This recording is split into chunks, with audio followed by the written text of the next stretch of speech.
Hello. This video will be an introduction to the history of the Freemasons for my University 110 final project.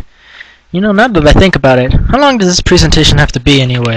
Let's see, 20 minutes? Jeez, man, I better stretch this out a little bit. The Masons, by which I mean the ones who worked with stone, were one of the few workers that actually traveled during the Middle Ages. When building cathedrals, the Masons used a special kind of stone called freestone. I think you all know where I'm going with this. Those who worked with freestone were called freestone masons, or, come on viewer, you can do it, that's right, freemasons. They built small huts called lodges where they ate and kept their tools, but interestingly enough, they did not sleep in these lodges. They actually slept at inns in the town that they were at. Well, let's fast forward a bit to 1351, where the Statutes of Laborers was passed. This would set a minimum amount of working hours and a maximum wage for all workers in Europe. The Freemasons, knowing full well that they were worth more than the maximum wages, set up trade unions to bargain for higher wages, which was illegal at the time.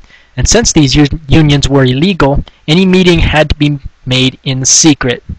So already we're starting to get a pretty clear understanding of why the Freemasons are a secret organization. It's deep inside their roots. Fast forward some more.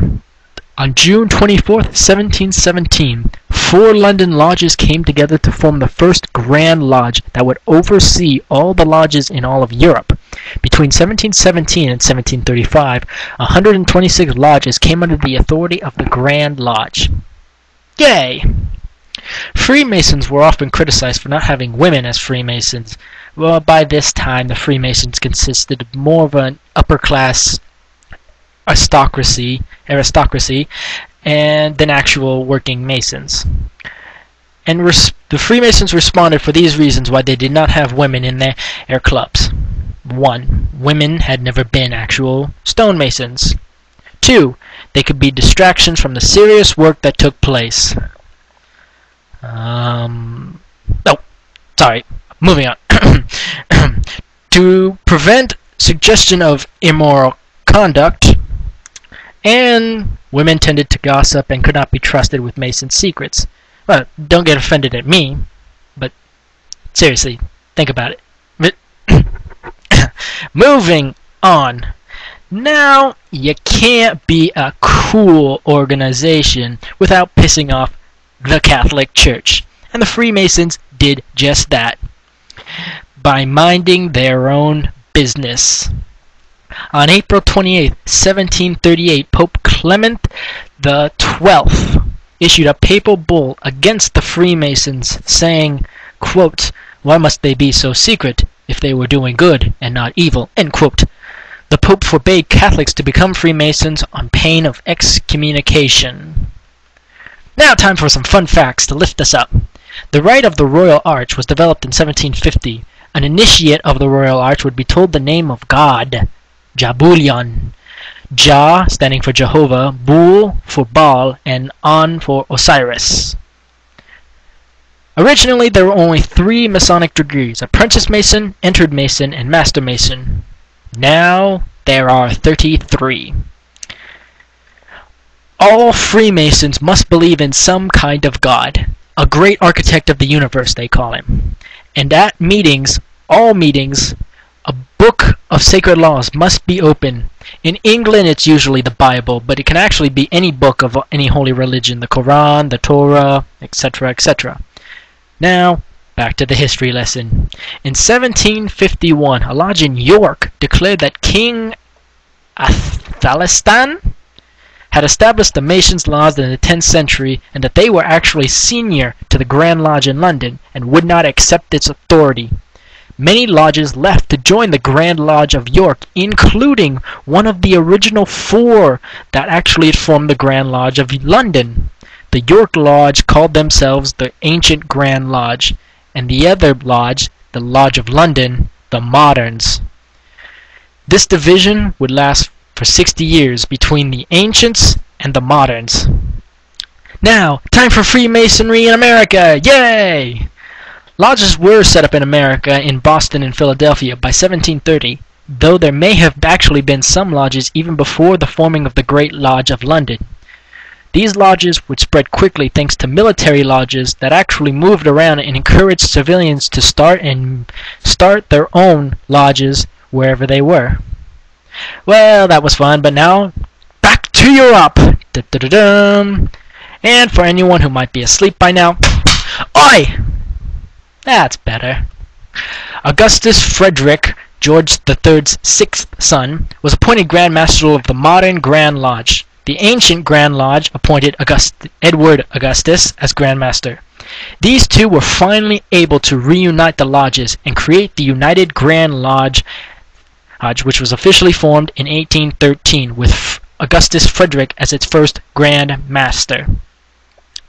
Now, ladies and gentlemen, you all know that no secret organization could truly call itself a secret organization without some kind of conspiracy. And what better conspiracy than murder? William Morgan joined a Freemason lodge, but soon left after having some trouble with the other members. He revealed that he had written a book about the Freemason secrets and that David Miller was paid to publish it.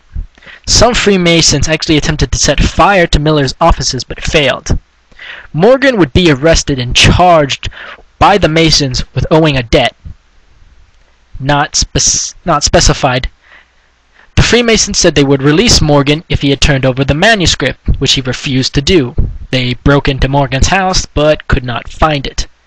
After Morgan was released, he was arrested a second time on another made-up charge. This time, I'm saying he owed more people money and that he had actually stolen clothing. On September 13th, 1826, Morgan was released after Lowton Lawson, a Freemason, paid his debt. Lawson and two other Masons forced Morgan into a waiting carriage while Morgan screamed murder. A body did end up washing up on the River Niagara, but some people believed it to be Morgan's, but a Canadian woman actually identified it as her husband. Morgan's body was never found.